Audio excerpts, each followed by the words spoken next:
Здравейте. Това, което ще направим ние, е да поставим българския интерес на първо място в европейския дневен ред.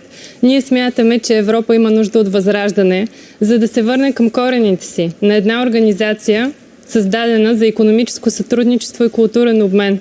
И още по-важно, организация, която беше създадена за да гарантира мира в Европа. А виждаме, че все повече се отдалечава от тези ценности. Също смятаме критично да разгледаме тази мантра, че само евроатлантически насоки за нашата страна могат да доведат до просперитет.